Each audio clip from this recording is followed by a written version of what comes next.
Alors, la question se pose de savoir s'il y a des périodes d'innovation, où l'imagination humaine ou l'arrivée de choses nouvelles l'emporterait sur d'autres considérations, et des périodes où on aurait moins d'innovation.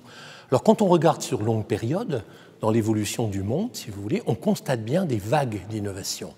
Si on prend par exemple pour le monde occidental, pour nous, Européens, je ne vais pas remonter trop loin, mais si on part du siècle de Périclès, on l'appelait immense période d'innovation, qui n'a pas duré un siècle d'ailleurs, 70 ans, on a une vague d'innovation considérable, et au même moment, on a une grande vague d'innovation en Chine, et on a une grande vague d'innovation en Inde, et on voit arriver des éléments qui vont structurer les civilisations gréco-romaines, chinoises et indiennes. Après, on aura deux grandes vagues d'innovation à Rome, par exemple, à la création de Rome et au siècle des Antonins. Tout le monde connaît la grande période dite des cathédrales, ce qui est une grande période d'innovation. C'est un objet absolument fantastique. La cathédrale de Paris reste le monument le plus visité de la Terre, pour donner une idée. Donc, ce n'est pas vieux, c'est ancien. Et il y a plus de 1000 innovations dans une cathédrale gothique, de tous les métiers qui se combinent.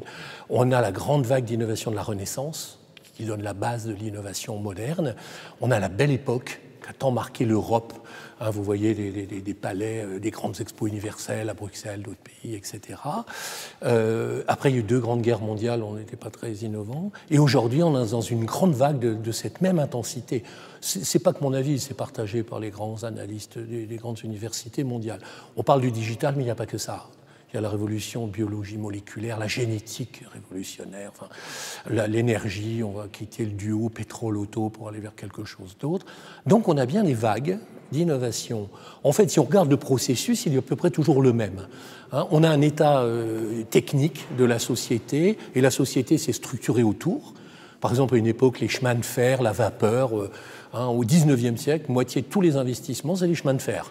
Et ça nous a amené des voies partout. Vous voyez ces belles gares dans toute l'Europe. Donc, c'est stable.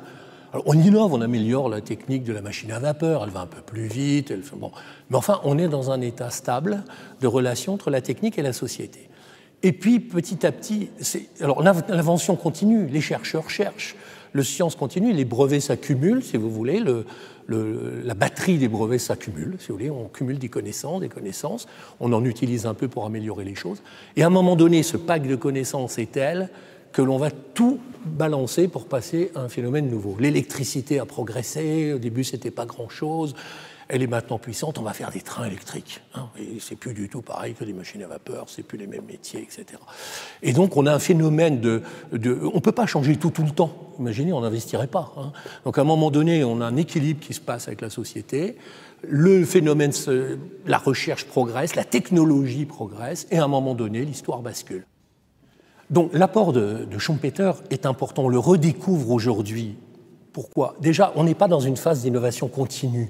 Évidemment, on améliore les produits tout le temps. Vous avez la Renault 5, c'est de la Super 5, bon, ce n'est pas la révolution.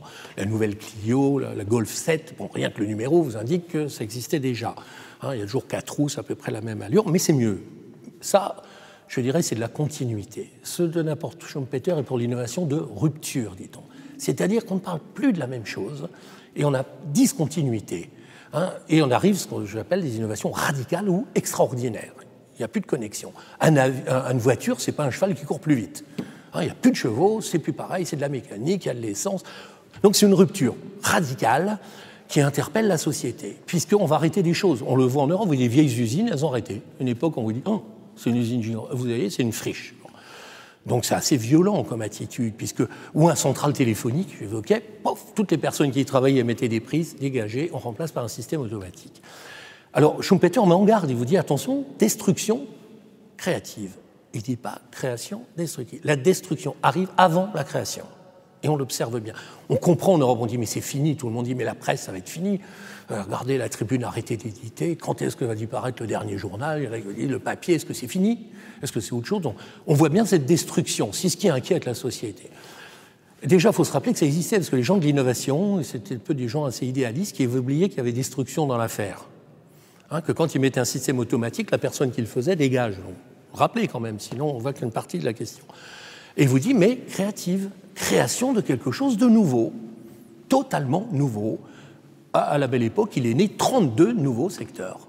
Aujourd'hui, ils font 90% de l'activité de la société. C'est l'électricité, c'est le téléphone, c'est les avions, c'est l'auto, c'est le cinéma, vous voyez, ça a délivré. Voilà, cette destruction créative, Schumpeter dit, il faut voir les deux, il faut essayer de ne pas traîner trop la destruction, faire un contexte favorable à la création. Pour lui, c'est l'entrepreneur qui est le clé là-dedans. Il faut libérer les énergies pour que beaucoup de gens se mettent dans leur domaine, voient ce qui pourrait être fait. Donc, libérer la création,